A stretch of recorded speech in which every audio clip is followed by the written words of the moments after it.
E aí, pessoal, eu sou o Arthur e hoje a gente vai estar conversando sobre a anatomia dental. Esse será o nosso primeiro vídeo dessa playlist ou desse curso completo que a gente vai ter no canal.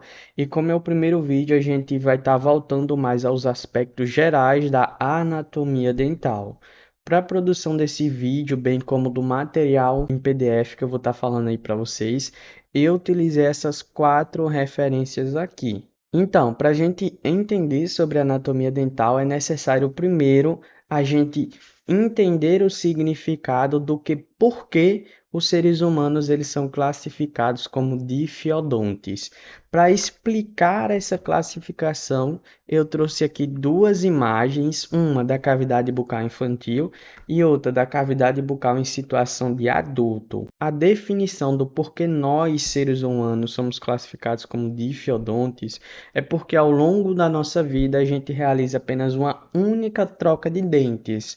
Como assim? Quando eu estou no meu estágio infantil, a minha arcada dentária preenchida por dentes decíduos ou conhecidos como dentes de leite, eles serão substituídos uma única vez ao longo da minha vida para dar origem à minha dentição permanente, característica do meu estágio já adulto.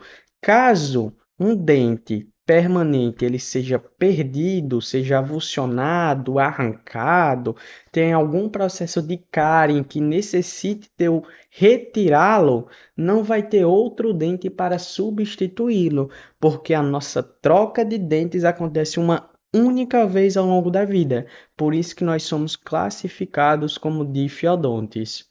Aproveitando o embalo, eu trouxe aqui essas duas imagens que a gente vai conversar agora sobre os dois tipos de dentição que a gente vai ter ao longo da vida, que será a minha dentição decídua ou primária, ou também conhecido como temporária, assim como a minha dentição permanente. A gente vai ter uma terceira dentição que vai ficar aqui no meio entre elas, que a gente também vai falar, tá bom? Mas até agora vamos voltar e agora vamos explicar as peculiaridades, as características da dentição decídua. A primeira característica que você tem que saber sobre dentição decídua é que ela vai ser a primeira dentição que a gente vai obter ao longo da nossa vida. Você vê aqui nessa imagem que ela tem um período de nascimento e de caimento de cada elemento dentário. O incisivo central, ele vai nascer quando a gente vai entre 8 a 12 meses. Ele vai cair entre 6 a 7 anos, num período natural. Então, a primeira característica é essa, é a primeira dentição da nossa vida. Outra característica da minha dentição decídua diz respeito à sua quantidade de dentes. Ao todo, se a gente somar a quantidade de dentes de cima com a de baixo, a gente vai ter um total de 20 dentes na minha dentição decídua, sendo que eu tenho 10 dentes na arcada superior e 10 dentes na arcada inferior. E quais seriam esses dentes? Incisivo central, incisivo lateral, canino, primeiro molar e segundo molar. Eu não sei vocês, mas eu senti a ausência de um tipo de dente aqui na dentição decídua, que fica entre o canino e o primeiro molar, que é justamente os pré-molares. A dentição decídua ou temporária ela é caracterizada pela ausência completa de todos os pré-molares. Eu não tenho pré-molar na minha arcada dentária superior, eu não tenho pré-molar na minha arcada dentária inferior. Agora, já dito essas características da dentição decídua, vamos para a dentição permanente. A dentição permanente vai ser caracterizada por ser a nossa segunda dentição ao longo da vida e diferente da minha dentição decídua, que tem um total de 20 dentes, a dentição permanente vai ter um total de 32 dentes, ou seja, a gente tem um aumento de 12 unidades dentárias. E o que é que justifica essa grande diferença na quantidade de dentes? Essa grande diferença se dá na presença dos aparecimentos dos pré-molares, aqui representado em vermelho, sendo ele o primeiro molar e o segundo molar, bem como o aparecimento do meu terceiro molar, que também é conhecido como dente ciso. Ou seja, são esses dois tipos de dente que faz essa grande diferenciação entre 20 dentes da minha arcada infantil para 32 dentes da arcada permanente. Dadas essas peculiaridades dessas duas dentição, agora a gente tem que falar sobre a minha terceira dentição, que será a dentição mista. Pessoal, ao longo da nossa vida a gente sai de dentes de leite em direção a dentes permanentes. E isso não se dá de forma abrupta, não cai todos os dentes de uma única vez e nasce ao mesmo tempo todos os dentes permanentes. Não. Ao longo da nossa vida vai tipo cair um incisivo central, aí cai segundo molar, aí esses aqui vão ser substituídos, aí nasce o incisivo central permanente, o segundo molar permanente, e eu vou ter dentro da minha boca tanto dentes de leite como dentes permanentes. Quando eu tenho essas duas situações, essa presença desses dois elementos dentários distintos, de dentições diferentes na cavidade bucal, eu tenho a minha dentição mista. E o nome é bem explicativo, é algo misto, é um mosaico de tipo de dentes. Dado para vocês essas características mais iniciais da anatomia dental, agora a gente vai entrar de vez nessa nossa matéria e vamos explicar os aspectos macroscópicos vistos no dente, ou seja, aqueles aspectos que são visíveis a olho nu. Dentre eles, a gente vai ter três estruturas, que vai ser a coroa, o colo e a raiz.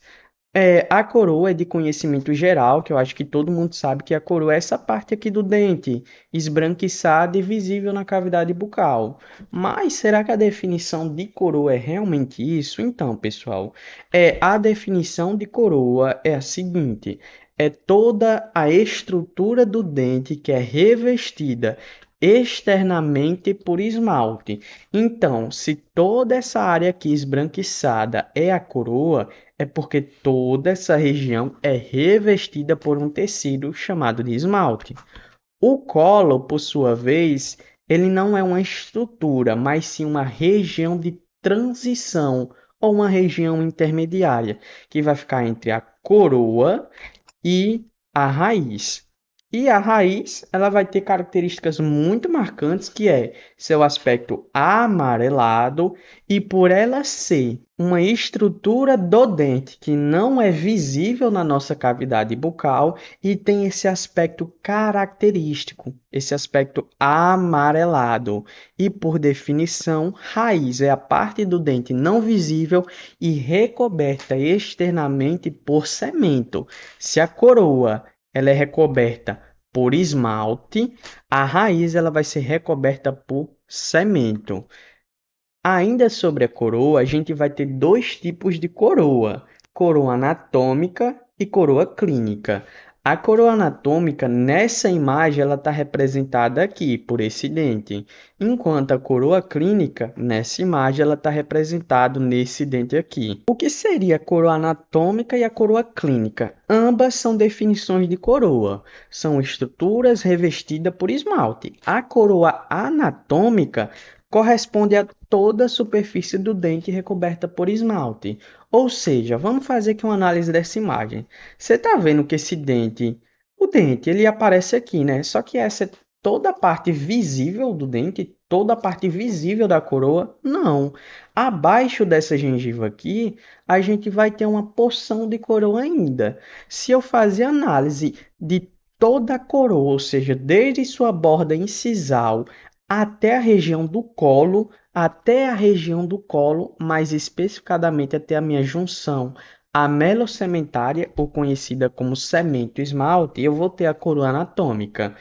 Nessa imagem anterior, toda essa superfície aqui é a minha coroa anatômica, porque eu visualizo toda a estrutura da coroa, desde a sua borda incisal até a junção amelocementária ou cemento esmalte. Agora, você está vendo esses dentes aqui visíveis na cavidade bucal, essa parte da coroa? Se a gente seccionar, tirar essa gengiva, a gente ainda vai ver coroa de baixo. No entanto, a minha coroa clínica corresponde a essa parte visível na cavidade bucal. Tá vendo? Olha, isso aqui tudo é a coroa anatômica e a parte visível que está saindo da gengiva, que é visível na cavidade bucal, vai ser a coroa clínica aqui representada. aqui representada e assim por diante, tá bom? Sobre as raízes, os dentes eles podem ser classificados como unirradiculares, birradiculares e trirradiculares. Dentes unirradiculares são aqueles que possuem apenas uma única raiz. Dentes birradiculares são aqueles que possuem uma, duas raízes. E trirradiculares seguem a mesma lógica, possuem três raízes. Uma característica importante que tem que ser mencionada: dentes anteriores, como esse daqui representado, eles são exclusivamente unirradiculares. Exemplo: incisivo central, incisivo lateral e canino, que são dentes anteriores, eles têm apenas uma única raiz.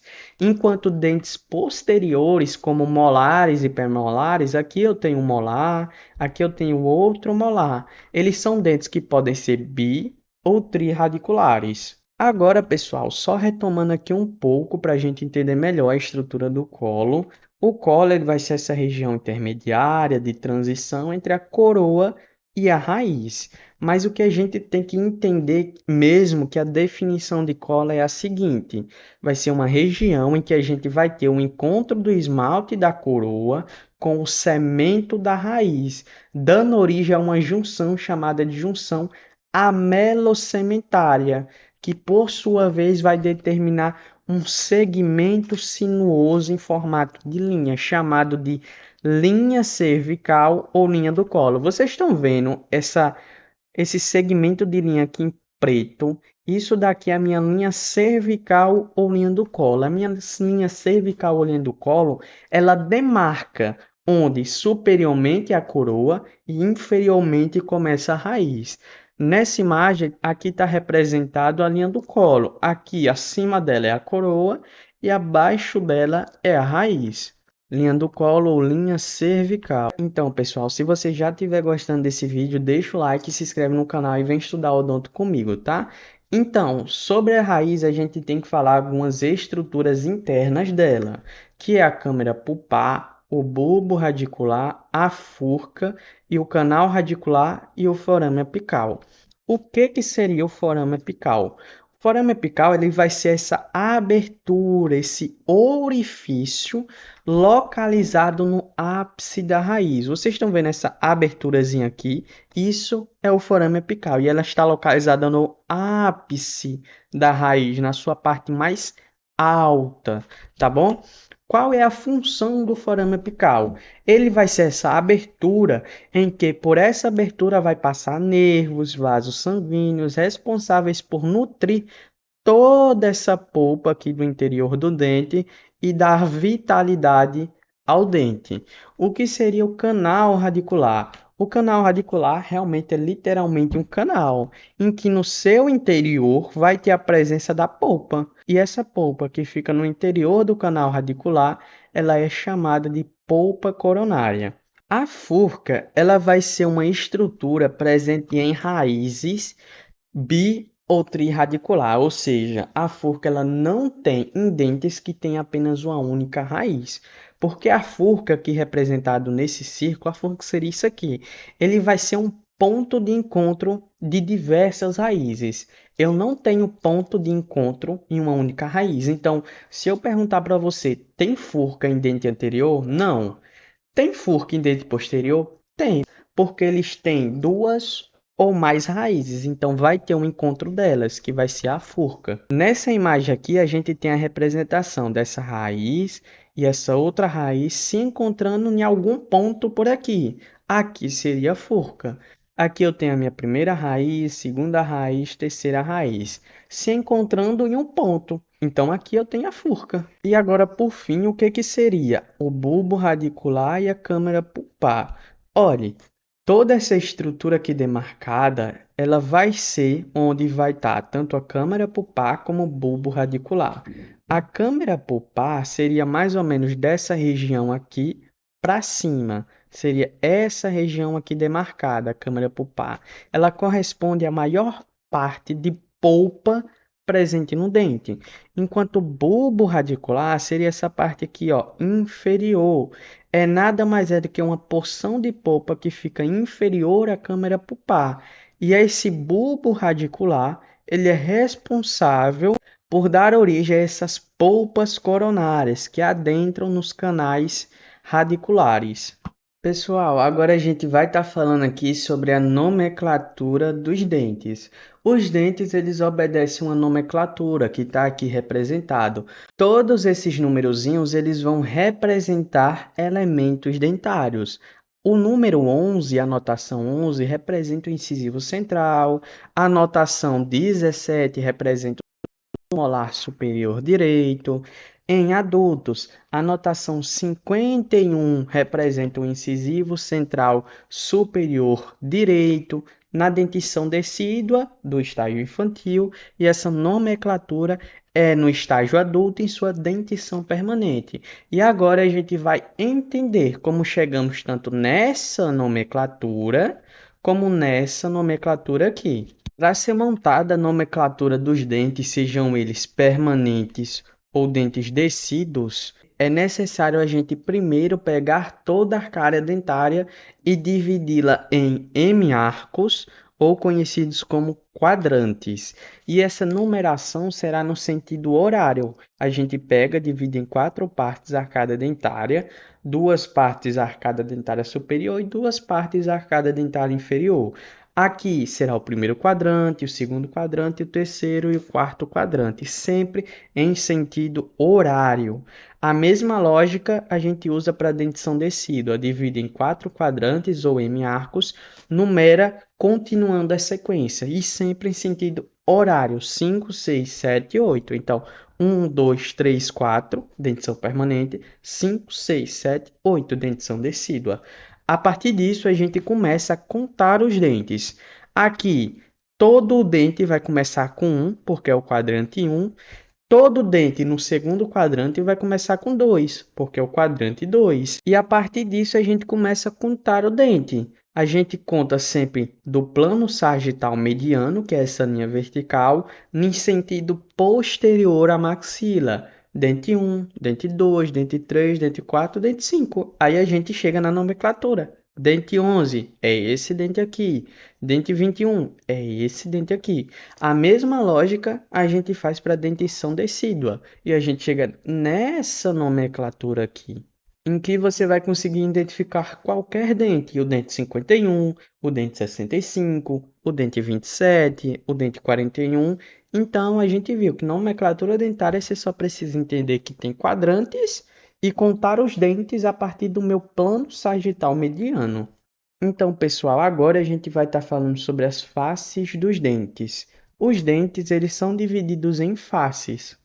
E todas essas faces estão representadas nesses dois elementos dentários. Um elemento dentário anterior e um elemento dentário posterior.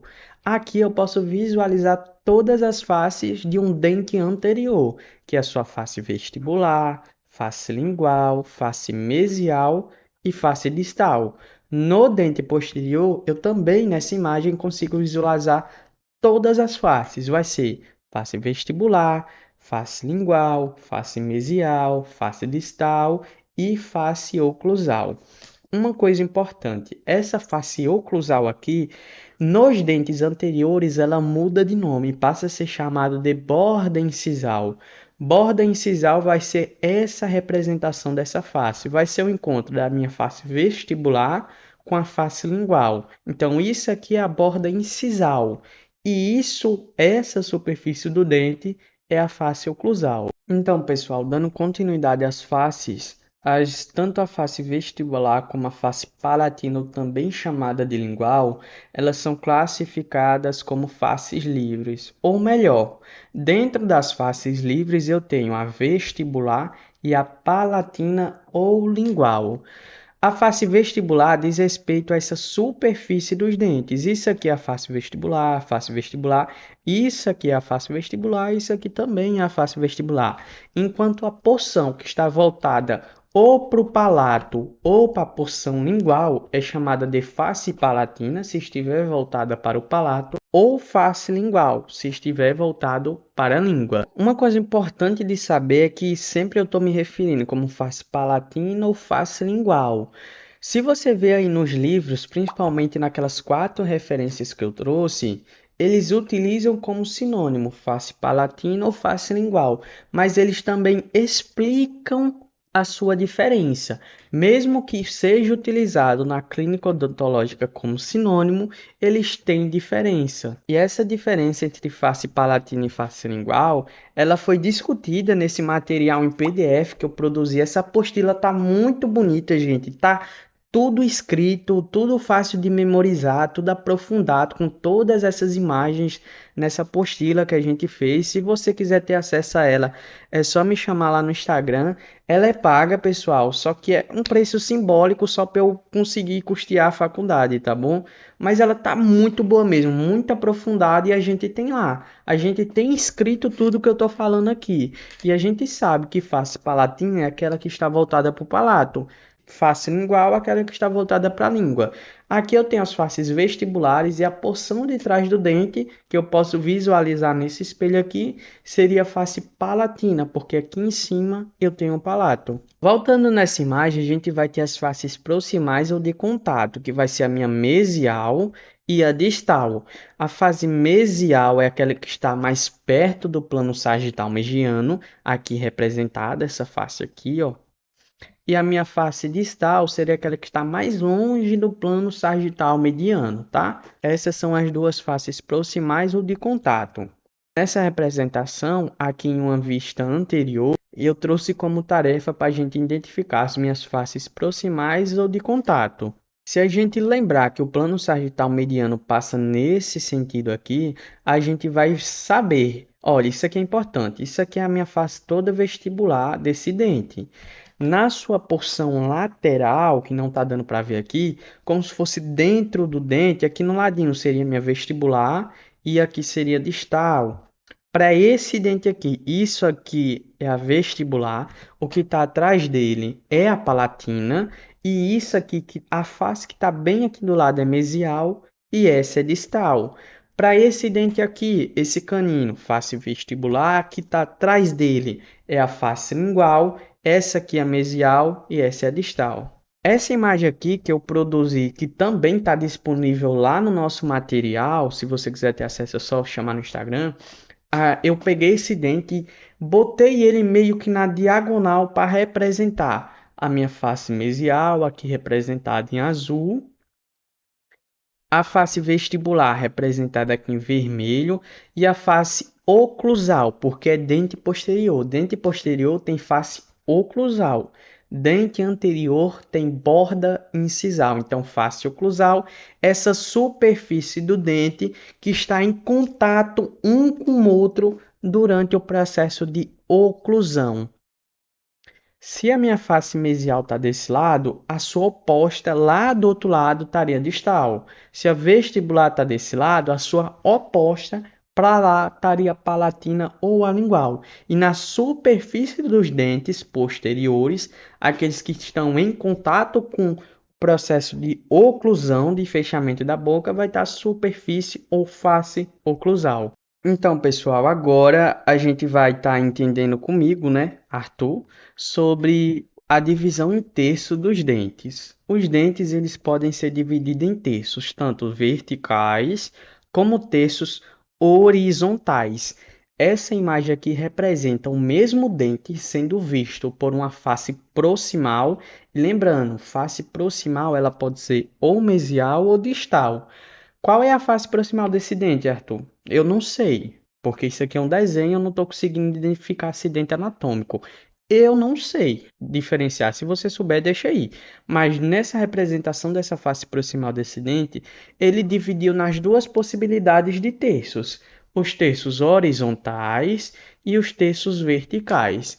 E se você perceber, a raiz ela também é dividida em terços. Não é só a coroa. Esses dentes foram só a coroa e esse aqui ele também dividiu a raiz em terços. E eu prometo para você que são nomes bem sugestivos. Então, por uma vista vestibular, a gente vai estar analisando agora a divisão em terços verticais. Essa divisão se dá da seguinte forma: você vai pegar o dente e dividir em 3 partes.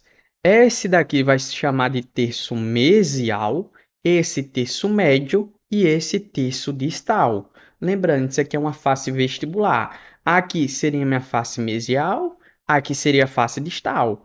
Por isso que esse terço é chamado de terço mesial, esse de terço distal e esse de terço médio. Agora eu peguei outro dente e estou olhando ele por uma face palatina ou face lingual. Por que eu falei ou? Porque eu não sei se esse aqui é um dente da arcada superior, então seria face palatina, ou um dente da arcada inferior, então seria face lingual, tá? Mas eu dividi ele em terços horizontais. Primeiro terço, segundo terço e o terceiro terço, por isso que são três partes, tá? O primeiro terço, ele se chama de terço incisal. E vocês já devem notar o porquê. Vocês se lembram que na superfície de dentes anteriores, esse ponto em contato entre a vestibular de um dente com a sua lingual ou palatina, ele delimita uma linha e ela se chama de borda incisal. Por isso que esse terço é chamado de terço incisal. Tudo que está no meio é médio, nidente, então esse aqui é o terço médio, e esse daqui é o terço cervical. Vocês se lembram que entre a coroa e a raiz eu tenho uma linha sinuosa em todos os dentes, que se chama de linha cervical, aqui representada, por isso que esse terço aqui é chamado de terço cervical. Agora eu vou pegar esse dente, olhando pelas minhas faces proximais, todas essas imagens estão disponibilizadas lá no material nosso, tá? Eu vou dividir ele em terços, tanto na raiz como na coroa. Aqui a raiz eu segui da seguinte forma: eu tenho o primeiro terço, segundo terço, terceiro terço. Vocês se lembram que no ápice da raiz eu sempre tenho um forame apical? O forame apical estaria localizado aqui. Então, esse daqui é o terço apical. Tudo que está no meio é terço médio, esse é o terço médio, e esse daqui é o terço cervical, devido à sua proximidade com a linha cervical. Agora, por sua vez, a gente vai fazer a análise da coroa. Essa parte aqui é a porção vestibular desse dente, porque eu estou olhando ele como se fosse de lado, e essa aqui é a sua face lingual ou palatina. Mas é a lingual porque o desenho do Madeira trouxe que era lingual. Então, face lingual, face vestibular. Então, esse aqui vai ser o terço vestibular, o terço lingual, e tudo que está no meio é terço médio. Então, esse é o terço médio. Então, pessoal, essa aula vai ficando por aqui. Eu não vou entrar em acidentes anatômicos. Eu vou dividir esse vídeo em duas partes e eles vão estar disponíveis na nossa playlist do canal. Essa parte de acidente anatômico está muito bom, está muito tudo esquematizado, olha. E a gente vai estar gravando essa outra parte e colocando na nossa playlist de anatomia dental. Então se inscreva aí no canal para estudar odonto comigo, com Arthur. Tchau!